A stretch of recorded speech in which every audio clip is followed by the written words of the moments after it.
nothing about feminism. This, right, you think we can't talk to Xbox people, you and your consoles rather than PCs and stuff. Why? Is there a bit of, and again this is slightly through the equality lens, is there a bit of that, some of the jarring, like, oh, I'm PS4, I'm Xbox, it's not cheap to buy a console, it's not cheap to get a gaming PC, it's not cheap to get any of those things. Do these attitudes actually, are we covering up for the fact that, you know, only really a multi-millionaire can have a PS5, an Xbox, whatever, and a PC and that? And so rather than admitting, do you know what, I'm not going to spend a whole load of fortune on that, we become these sort of like, I'm sticking to a club. Or is that just bullshit? What do you think, Jem? I think that is true to a certain extent. It certainly has informed my choices, the financial aspect, and I did have to wheedle a Switch as a family gift 2 years ago because I couldn't justify getting it for one member of the household, and we did the same with the PS4 a few years before that. So I think that there definitely is a thing where you stick to whichever gaming unit you're using because you invest money in it. You invest money in the games, you invest money in the kit, you invest money in all of the extra bits and bobs that you use with it. So I think there is definitely an element of that. For me, though, I think the fundamental factor has been about the types of games that you get on the different systems. I think these days that's less of an issue because nowadays they're porting games between all the different systems. But certainly back in the day, I was hanging out with people where the main discussion was Windows versus Unix. So, you know, it was a very Unix, as in the castrated people. That's how old we are. Linux. Oh, Linux, not Unix. Windows versus Unix. I don't think it'd be much fun playing with a eunuch. But I think that the games that were on PCs were sort of more involved and tended to be more story led, and the games that were on consoles tended to be, with the exception of the Final Fantasy games, I would say, because Chrono Trigger was actually the first game that I played on a console. Really, the PC games were more engaging, and the console games were more light and also more first person or platformy.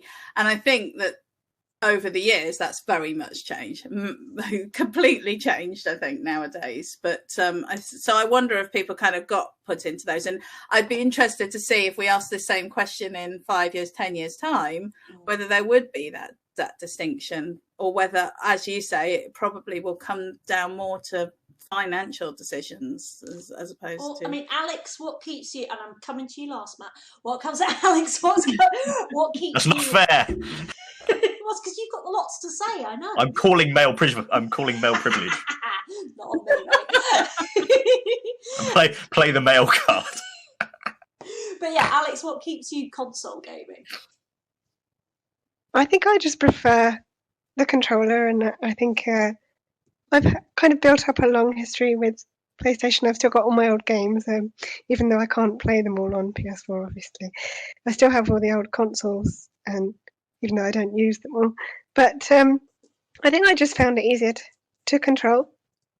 As someone, obviously, with cerebral palsy, it can be difficult having to hold a mouse and a keyboard, and like I found that kind of difficult. Because when I first started playing as a small child on PC, we used joysticks, you know, like massive sticky things, and we were just moving them around like that.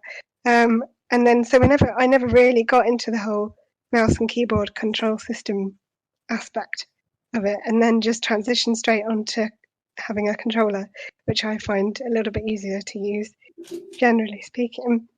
But I do think it's interesting, just in general, how gaming can sometimes reflect almost like a tribal nature to how we are as people, and how we have to divide things up into groups all the time. And I think that does have a kind of similar reflection on different aspects of society as well, and how we tend to divide it up into groups. So that's always interesting to think about. I think, and I don't think though the accessibility side of consoles should be underestimated. I know there's a lot of work that's done. I know that there is a lot of work, yeah, definitely, and obviously it's not massively severe, but it's just my right side tends to get more fatigued than my left. So things like QuickTime events, I'll have to change them up to just solid presses rather than taps, and things like that, because I find those are a bit difficult to do, particularly if you're like in a big boss battle and it's like a really crucial moment. And then suddenly one of my fingers will get cramp and I'll just be like, oh, now's not the time. Yeah. Now's not the time. But so, yeah, I think that games are definitely moving forward in terms of accessibility. There's been a few more improvements in some of the games I've played recently. But there is obviously quite a long way to go for making things more truly accessible, I would say. And indeed, representing people with disabilities in games as well. Oh yeah, and we've got months to discuss all this shit, and I've written about 3 pages of notes on it already, so that's brilliant. Matt, Cole, why is PlayStation so much better? Right. So, from your original hypothesis, yes, I have to say bullshit. We cannot live in harmony. So we're all intersectional feminists in terms of people and society. We can all get along. All our boundaries can be brought down and we will be happier for it. When it comes to consoles and gaming systems, we cannot live together because they all have different merits. They are not all equal. The PlayStation controller is a beautiful piece of symmetrical art. The Xbox controller is a disgusting asymmetrical, like non-ergonomic piece of filth. And I just, I can't overcome that aversion. And I have no reason to. What I would posit is there's a bit of age here as well. I mean, Jem, you must remember the Dreamcast, or maybe you don't. Yeah, I didn't play it a lot, but I do remember it. Yeah, I played. My first console that I actually owned was a Dreamcast. Now, the Dreamcast controller is probably to you a horrific. Like Matt, you'll look at a Dreamcast controller and go, "What the fuck is this?" Seriously, it's almost an abomination of an N64 controller and an Xbox controller together and then fattened out. So I can imagine you, who likes your sleek, sorted PS4 control or PlayStation controller generally, because it hasn't evolved that much actually, has it? The PlayStation controller since the first. No, it's just got sleeker and smoother and sexier. Yes. I tell you one thing I do really love about the PlayStation controller is the headphone jack.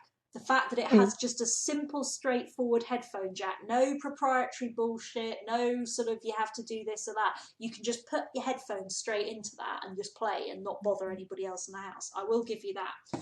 But do you not, I mean, you know, I have upstairs, which is very sad, I have a Wii U next to an Xbox 360, next to a PlayStation 4. And they all live quite happily in harmony together. Mm-hmm. Is that not okay, Matt? No. Well, each to their own. I'm basically in the same boat. The intersectionality extends to the people who play the games, the consoles. They don't extend to the consoles themselves. So this sort of PlayStation exclusivity, I feel I need to explore this a little further. Does this mean you exclude? So how do you feel about Nintendo? Because you were you're what, 25? Did you say 26? 26. So you've grown up in a world where Nintendo is the Wii U and family games. So I suppose that's one of the reasons you might have a problem with it. So it's Xbox and PlayStation. Oh, those are Nintendo is fine. I am a huge proponent of Nintendo because I played Pokemon. I had the Game Boys. Game Boys playing Pokemon I didn't realise that's an RPG. I didn't realise that I'd been playing an RPG for for well over a decade. And Pokemon games are beautiful. And Nintendo's beautiful. Had the Game Boy, like the original chunky flip one, and the Game Boy Advance, playing Pokemon and Yu-Gi-Oh! They're awesome. It's the PlayStation and the Xbox that I laugh in derision at Xboxes every time. Every time I look at their exclusives, I see Halo and go, "Oh yeah, bravo, bravo." And then the only other one that I found is Gears of War. Gears of War is the only one that I'd want to play. I mean, and a game called Rise, Son of Rome, but that's on PC. So, I'll be honest, I could have this discussion with you for hours, but it's not. Yeah, really me too. useful. So I'm going to No, it's not. It's not. It's not fruitful at all. Yeah. There's more to be said, and it will be said. But